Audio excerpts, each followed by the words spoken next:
क्या आप जानते हैं कि एक छोटी सी कपड़ों की रसीद कैसे एक अंतरराष्ट्रीय हत्या के मामले को सुलझा सकती है? 5 जनवरी 1996 की सुबह बेंगलुरु की सड़कों पर जो लाश मिली, उसकी जेब में सिर्फ एक बिल था। कोई पहचान नहीं, कोई बटुआ नहीं, बस एक कागज का टुकड़ा। लेकिन यही टुकड़ा बन गया उस रहस्य की चाबी जिसने पुलिस को एक ऐसी कहानी तक पहुंचाया जो आपको हैरान कर देगी।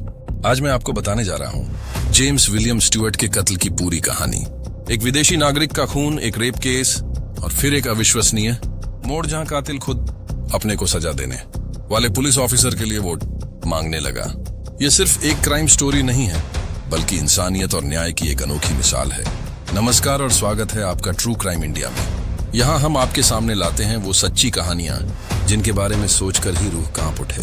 अगर आपको हमारी कहानियां पसंद आती हैं तो चैनल को जरूर लाइक, शेयर और सब्सक्राइब करें और नीचे कमेंट करके अपनी राय भी दें। बात है 5 जनवरी 1989 की। बेंगलुरु के चंद्रा लेआउट इलाके में सड़क के किनारे एक लाश पर लोगों की नजर पड़ी। वह लाश एक विदेशी नागरिक की थी। देखने से ही पता चल रहा था कि उस पर किसी भारी चीज से वार किया गया था, एक घातक हमला जिसने उसकी जान ले ली। पुलिस मौके पर पहुंची, लाश की तलाशी ली गई, शर्ट और पैंट की जेबें जांची गईं। कोई बटुआ, कोई कार्ड, पहचान का कोई दस्तावेज नहीं मिला। बस पैंट की जेब में एक पर्ची मिली। यह कपड़ों की खरीदारी का एक बिल था। यह पर्ची पुलिस के लिए पहला सहारा बनी। दुकान एमजी रोड बेंगलुरु पर थी। पुलिस तुरंत उस पते पर पहुंची। दुकान के दस्तावेजों की जांच की गई। बिल किसके नाम पर बना, उसका फोन नंबर क्या था, कहां का रहने वाला था। इस कड़ी ने मृतक की पहचान साफ कर दी। उसका नाम था जेम्स विलियम स्टुअर्ट। आगे पता चला कि जेम्स बेंगलुरु के कॉटनपेट इलाके के सुधा लॉज में ठहरा हुआ था। यह वही सुधा लॉज था जहां पुलिस को उसकी गर्लफ्रेंड मिली थी जिसके साथ रेप हुआ था। हत्या का मामला अब इंस्पेक्टर अब्दुल अजीम को सौंपा गया, जो उस वक्त बशेश्वर नगर पुलिस स्टेशन के इंचार्ज थे। वही इलाका जहां लाश मिली थी। उन्हें जेम्स विलियम स्टुअर्ट के कत्ल की जांच की जिम्मेदारी सौंपी गई थी। लाश 5 जनवरी को मिली थी। पुलिस को यह पता लगाना था कि 4 जनवरी को जेम्स आखिरी बार कब और कहां जिंदा देखा गया था। जांच में पता चला कि 4 जनवरी को जेम्स अपनी गर्लफ्रेंड के साथ सुधा लॉज के पास ही एक रेस्टोरेंट में डिनर करने गया था। लेकिन रेस्टोरेंट पहुंचने के कुछ ही देर बाद जेम्स को पेट में दर्द होने लगा। उसने अपनी गर्लफ्रेंड से कहा कि वह अपना डिनर करे और वह दर्द के कारण वापस कमरे तक जा रहा है। जेम्स यह कहकर वहां से निकला और उसके बाद उसे किसी ने जिंदा नहीं देखा। उसकी गर्लफ्रेंड ने उसका इंतजार किया, फिर अकेले डिनर किया और जब वह कमरे की तरफ लौट रही थी तभी उसे अगवा कर लिया गया और उसके साथ रेप की वारदात को अंजाम दिया गया। सवाल यह था, जेम्स स्टुअर्ट 4 तारीख को रेस्टोरेंट से निकलकर कहां गायब हो गया? 5 तारीख को लाश मिलने से पहले उन कुछ घंटों में वह कहां था? इस पहेली को सुलझाना जरूरी था। जेम्स की लाश बरामद कर पोस्टमार्टम के लिए भेजी गई। पोस्टमार्टम रिपोर्ट में 2 महत्वपूर्ण बातें पता चली। पहली बात, उसके सिर पर किसी भारी चीज से हमला किया गया था जिससे उसे ब्रेन हैमरेज हुआ और उसकी मौत हो गई। दूसरी बात जो सबसे ज्यादा चौंकाने वाली थी, जेम्स की मौत से महज 10 से 12 मिनट पहले ही उसने खाना खाया था। फॉरेंसिक विशेषज्ञों ने पाया कि उसके पेट में भोजन लगभग अक्षुण्ण इंटैक्ट था। 10 मिनट में खाना न के बराबर ही हजम होता है, साफ संकेत था खाना खाने के तुरंत बाद 10 मिनट के भीतर उसकी हत्या कर दी गई थी। ये जानकारी मिलते ही पुलिस ने दिमाग लगाना शुरू किया। जहां लाश मिली चंद्रा लेआउट में, वहां से 10 मिनट की दूरी पर खाने पीने का कौन सा ठिकाना हो सकता है? काफी मशक्कत के बाद पुलिस को समझ आया कि जिस जगह लाश मिली उससे तकरीबन 8 किलोमीटर दूर एक इलाका है जिसका नाम है ब्रिगेड स्क्वायर। वहां कुछ फूड आउटलेट्स थे। संभावना थी कि जेम्स विलियम स्टुअर्ट ने ब्रिगेड स्क्वायर में ही कहीं रात का खाना खाया होगा। पुलिस ब्रिगेड स्क्वायर पहुंची, लेकिन वहां की दुकानों से कोई सीधा क्लू नहीं मिला। अब पुलिस ने रणनीति बदली। पुलिस ने ब्रिगेड स्क्वायर के आसपास की सुनसान जगहों को खंगालना शुरू किया। उनका मानना था कि अगर डिनर वहीं किया गया था तो हत्या भी शायद आसपास के किसी एकांत स्थान पर हुई होगी। जांच एक तरह से डोर टू डोर हो गई। ब्रिगेड स्क्वायर से कुछ ही दूर एक सुनसान सड़क पर चर्च था। पुलिस वहां गई, केयर टेकर से पूछा, लेकिन किसी ने 4 और 5 तारीख की रात कोई विदेशी या संदिग्ध गतिविधि नहीं देखी थी। पास ही एक पशु अस्पताल, वेटरनरी हॉस्पिटल था। वहां भी पूछताछ की गई। वहां के कर्मचारियों ने भी किसी विदेशी आदमी को घूमते या लोगों के साथ जाते देखने से इनकार कर दिया। थोड़ी ही दूर पर एक पेट्रोल पंप था। ये कोई व्यस्त या भीड़-भाड़ वाला पंप नहीं था, बल्कि एक शांत सुनसान जगह पर स्थित था। पुलिस ने वहां जाकर पूछताछ करने का फैसला किया। पेट्रोल पंप पर कोई ग्राहक, मालिक या मैनेजर नहीं था, सिर्फ एक सिक्योरिटी गार्ड बैठा था। इंस्पेक्टर अजीम, ऐ सुनो, क्या तुमने 4 और 5 तारीखन की रात को यहाँ किसी गोरे आदमी, किसी विदेशी को घूमते देखा था? नया गार्ड साहब, मुझे नहीं मालूम, मैं तो यहाँ 3-4 दिन पहले ही आया हूँ। उस रात क्या हुआ मुझे नहीं पता। पुलिस को तुरंत शक हुआ। जहाँ हत्या हुई उस रात का गार्ड अचानक बिना बताए नौकरी क्यों छोड़कर चला गया? पुलिस ने गार्ड्स को तैनात करने वाली सिक्योरिटी एजेंसी से संपर्क किया। उन्हें पता चला कि उस गार्ड का नाम महादेवैया था।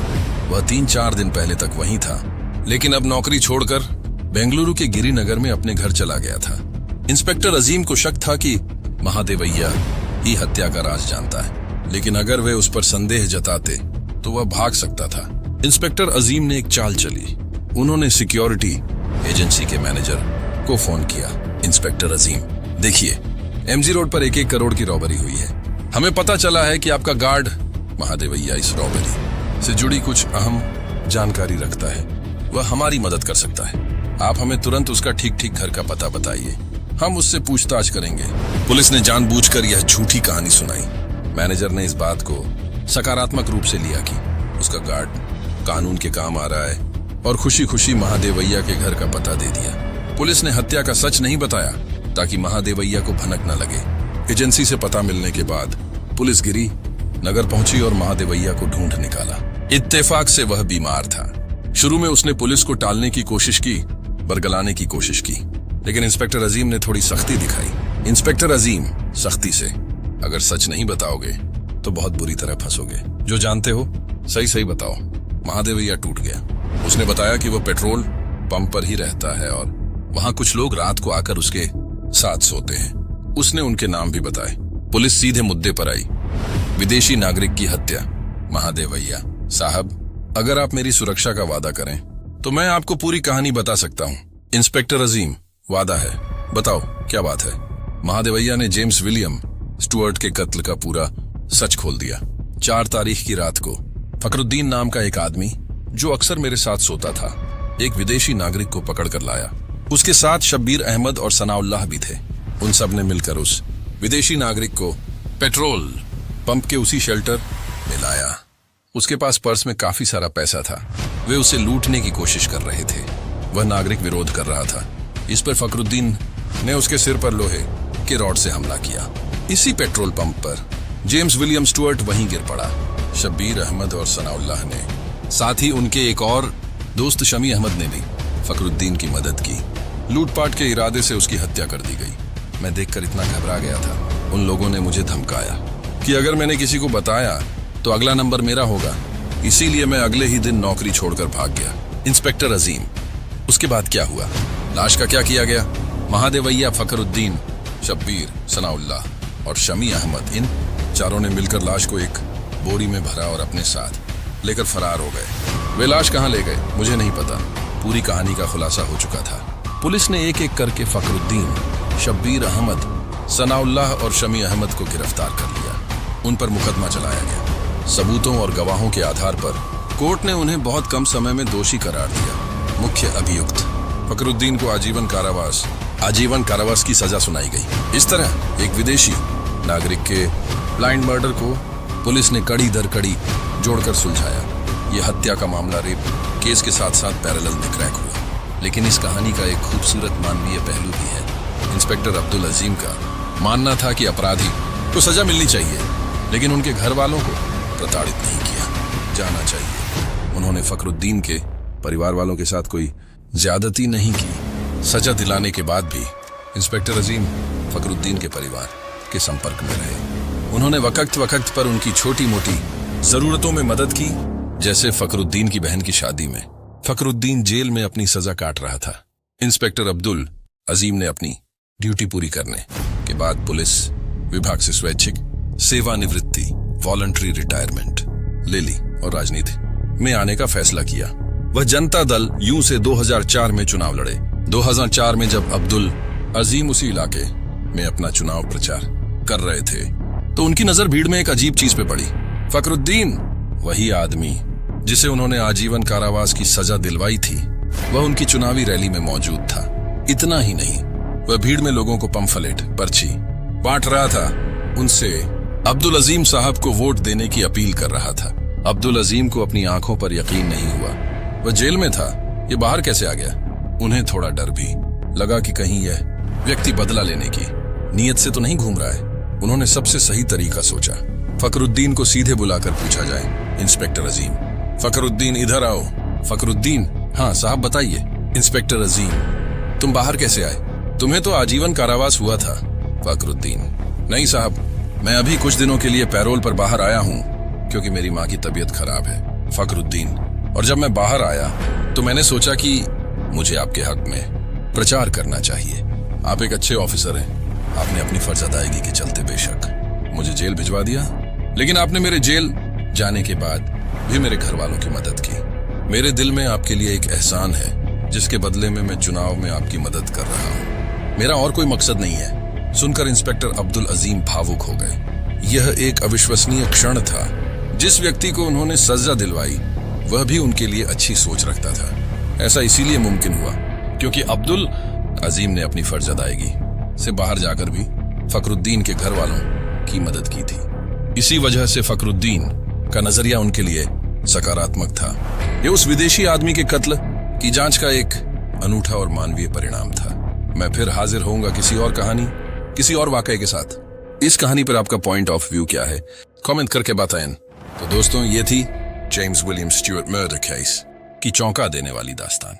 अगर आपको ये वीडियो पसंद आया हो तो इसे लाइक और शेयर करें, और हाँ, चैनल ट्रू क्राइम इंडिया को सब्सक्राइब करना बिल्कुल मत भूलिएगा, ताकि अगली बार जब हम आपके लिए कोई और सनसनीखेज कहानी लेकर आइए तो आप सबसे पहले देख सकें। मिलते हैं अगली वीडियो में, तब तक के लिए सुरक्षित रहिए और चौकन्ने रहिए।